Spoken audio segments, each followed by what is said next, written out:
Écoutez, on va démarrer ces 2 journées de réflexion et de discussion sur le thème langue et sciences, langage et pensée. C'est le 12e colloque de rentrée et je suis content de l'ouvrir. Évidemment, je remercie la Fondation Hugo qui est à l'origine, en tout cas, des financements et de l'organisation de ces colloques, et les organisateurs, au premier chef Stanislas Dehaene et Jean-Noël Robert, et évidemment le comité entier avec Gérard Berry et Antoine Compagnon qui ont participé à la réflexion qui a permis de mettre en place ce programme absolument magnifique. Ce colloque donnera lieu à une publication, comme tous les colloques le font, une publication aux éditions des Jacob, et j'en profite pour vous signaler la parution du livre qui rassemble les contributions au colloque de l'année 2017, Les natures en question, dont Philippe Descola est l'éditeur, au sens anglo-saxon du terme. Donc, dans ces 2 journées, vous allez découvrir différents thèmes. Il a valu évidemment que les organisateurs fassent des choix, parce que c'est un sujet très très vaste. On y traitera des liens entre langage et culture, et donc des différences de culture qui sont associées aux différences de langage chez les humains. C'est un point de vue à la fois historique, l'humanité, l'histoire de l'humanité, et un point de vue géographique aussi, puisque malgré Internet et la suprématie de certaines langues, il existe encore des différences culturelles sur le globe terrestre. Pour Sapiens, toujours, c'est quand même mon animal préféré. Le développement des fonctions linguistiques, la part de ce qui est permis par la structure cérébrale, mais aussi la part de ce qui s'inscrit dans un milieu social et culturel auquel le petit Sapiens est confronté après sa naissance, à une période où son cerveau est encore très très malléable, et ce pour plusieurs années, ce qui n'est pas le cas, ou moins le cas, pour les autres primates. Donc cette part est évidemment d'une grande importance et fera l'objet de plusieurs interventions. C'est une question essentielle, évidemment, parce que l'acquisition du langage est forcément associée à la pensée, en tout cas chez les humains. Mais encore faut-il se mettre d'accord sur ce que penser veut dire, et vous allez voir que ce n'est pas si simple. Il faudra donc en passer non seulement par la question du développement et de l'éducation, qui seront brièvement abordées, à celle aussi connexe de l'évolution, tout particulièrement ses aspects génétiques et épigénétiques, qui n'a pas pu, faute de temps, être incluse en tant que telle dans le programme de ces 2 journées, mais qui apparaît néanmoins indirectement à travers les exposés sur les sociétés animales, qui vont être très intéressants aussi, comparé aux sociétés animales, à une autre société animale qui est la société humaine, puisque nous sommes quand même des animaux, aussi des animaux. Rappelons cependant que du point de vue de l'anatomie orofaciale, tant de ce point de vue que de celui des structures cérébrales motrices, les projections entre les aires de Broca et celles de Wernicke particulièrement, ou les aires cognitives, la taille et la structure du cortex, les humains se distinguent de toutes les autres espèces, y compris des chimpanzés, et même des hominines archaïques les plus récents, comme les néandertaliens ou les dénisoviens. Alors évidemment, ce colloque a voulu, c'est son titre l'indique, mais le titre suggère aussi une certaine indécision et une certaine difficulté à tout couvrir, c'est clair. Ouvrir une réflexion sur le rôle du langage dans la pensée scientifique, ce qui introduit immédiatement la question de la distinction entre langue mathématique et langue naturelle. C'est une distinction, vous le savez, qui pose de multiples problèmes, parce que la notion de langue naturelle, dès lors qu'on met de côté les signaux de communication, comme les pures vocalisations, chez les humains sur les grognements par exemple, cette distinction reste assez ambiguë. Les mathématiques, pour certains, sont une langue naturelle. Et les langues naturelles sont des outils très fins et logiquement structurés de dissection du réel. Ils sont aussi, la langue naturelle, sont aussi des outils de connaissance. Alors évidemment, tout peut dépendre des sciences que l'on va considérer. Et la situation n'est pas superposable entre les sciences physiques, par exemple, ou la biologie, qui relève de plusieurs théories, puisque les objets vivants sont des objets physiques, mais ont en même temps des propriétés qui leur sont spéciales, pour paraphraser Claude Bernard. Puisque nous parlions tout à l'heure d'évolution, qui, à part les créationnistes, prétendra que l'œuvre de Darwin n'est pas une œuvre scientifique, mais une pure métaphysique, bien qu'elle ait été écrite en langue naturelle, comme vous le savez. Quant aux autres disciplines, évidemment, les sciences humaines, comme on dit, et les autres sciences ne le sont pas moins, il me semble, le rôle des langues dites naturelles y est majeur, sans même parler de la littérature, puisque pour s'en tenir aux grands chroniqueurs qui font lignée, de Saint-Simon à Proust, en passant par Chateaubriand et Balzac, qui pourra prétendre qu'on sort de ces lectures sans une meilleure compréhension des mécanismes sociétaux et des structures psychologiques? Ce serait quand même très difficile.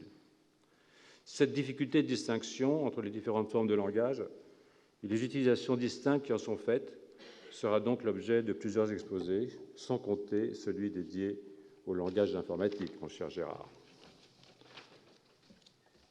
Donc, je termine là, sur cette brève introduction, pour vous dire que je me réjouis énormément de ces 2 journées qui, comme c'est l'usage, permettront d'aborder un sujet aux facettes multiples, vous l'avez compris, au risque de devoir remettre le couvert prochainement sur un thème inépuisable, puisqu'il s'agit en fait de comprendre ce qui fait de nous des êtres humains. Je remercie tous les collègues qui ont accepté de participer et le public toujours aussi attentif et fidèle du Collège de France.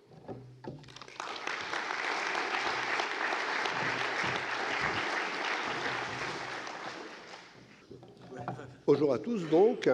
On va vous présenter très brièvement le colloque, sachant qu'il y a 2 parties quand même relativement distinctes, la partie scientifique et la partie... la partie d'origine mathématique, si on veut, et puis la partie vraiment d'origine de la langue des hommes. C'est un peu différent parce que Alain Causse va nous en parler, et on va lui laisser peut-être un peu plus de temps pour le faire. C'est un peu différent parce que les langages que nous avons créés sont assez différents des langages dont nous avons hérité. En mathématiques, en informatique, on crée des langages qui se retrouvent très très vite internationaux. Les particularités locales n'apparaissent pas beaucoup. Ça, c'est une grosse différence, et on va le voir. Et on étudie aussi les langages. Gérard Huet va nous en parler tout à l'heure. On cherche à comprendre ce qu'est le langage dans le cerveau. Stanislas Dehaene va nous en parler tout à l'heure. Moi, je vous parlerai des langages informatiques. Donc, ce sont des langages synthétiques. Il ne faut pas les assimiler au langage naturel. Voilà. Donc, Jean-Noël va vous parler plutôt du reste.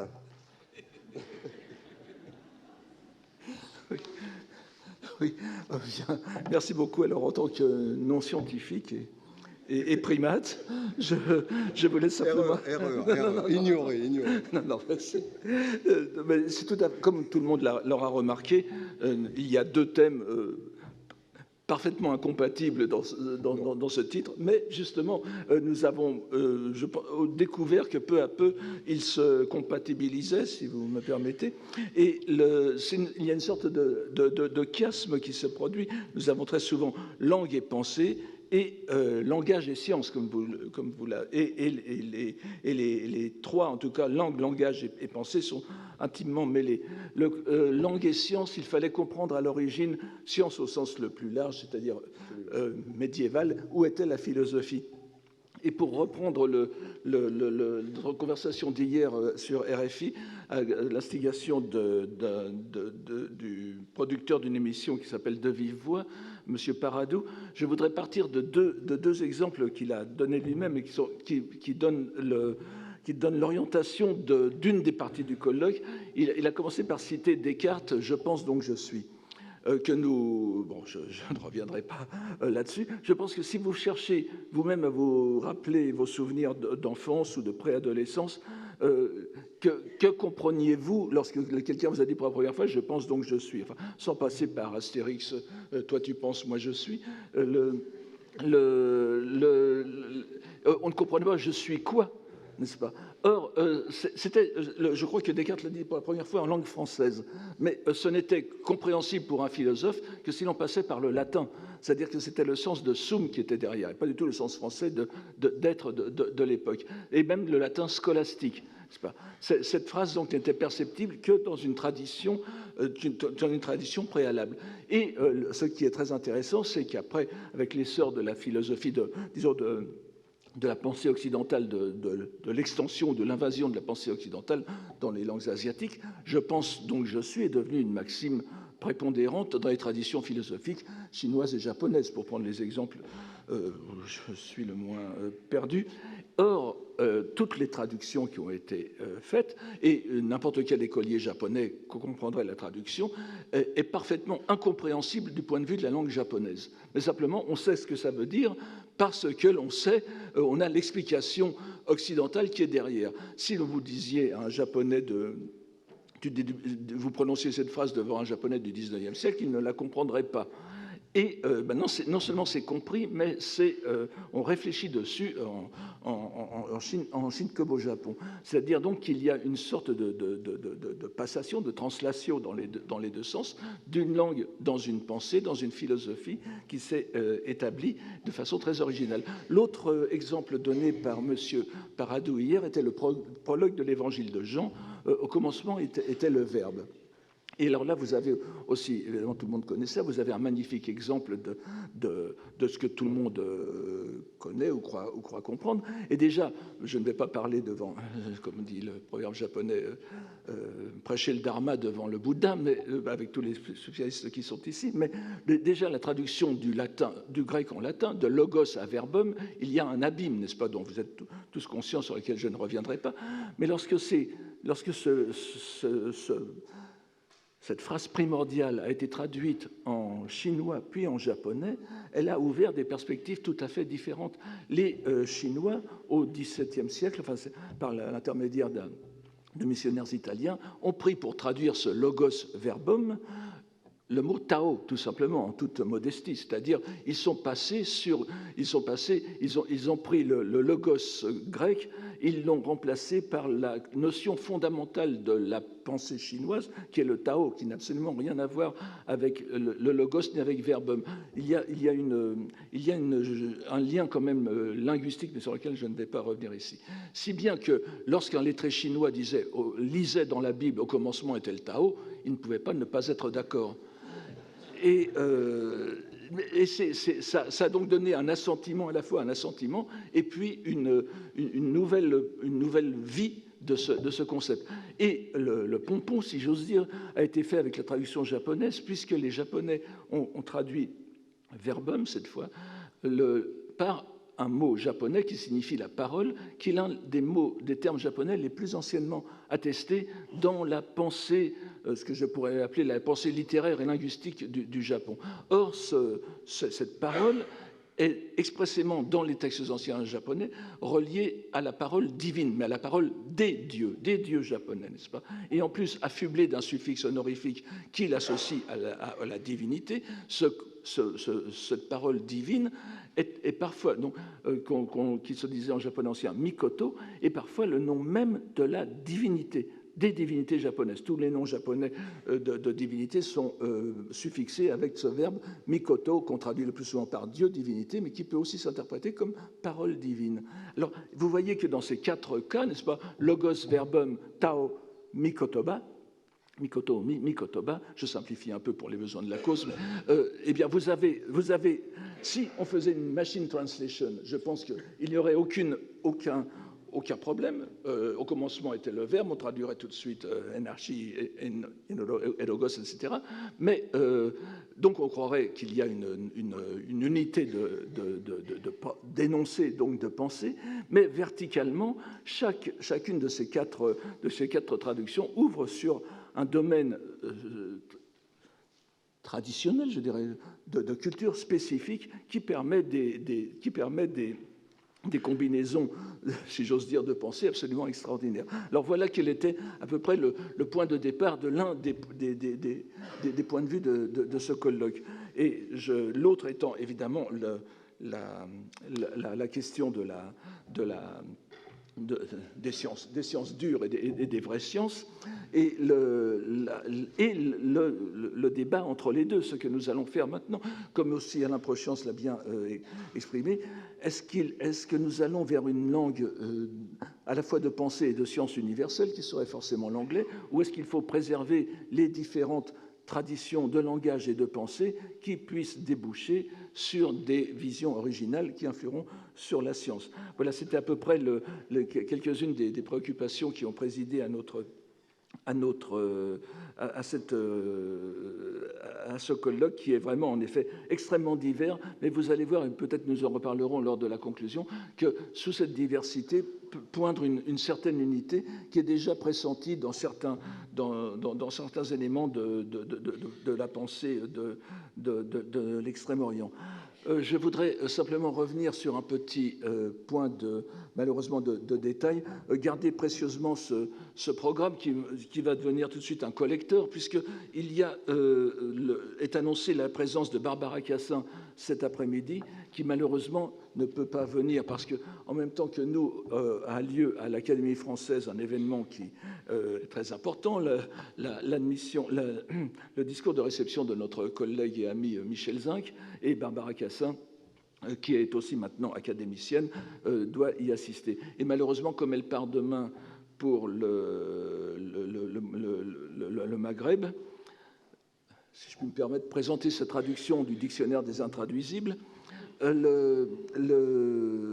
j'étais obligé de la remplacer au pied levé. Alors vous pourrez peut-être partir lorsque je parlerai. Je suis vraiment désolé auprès de mon collègue et ami Marwan Rached de lui donner un si piètre partenaire, mais enfin j'essaierai de faire de mon mieux. Et nous allons peut-être maintenant, si Alain Cohn en est d'accord, et sous la présidence d'Antoine Compagnon, nous allons commencer la première partie de cette journée. Merci beaucoup.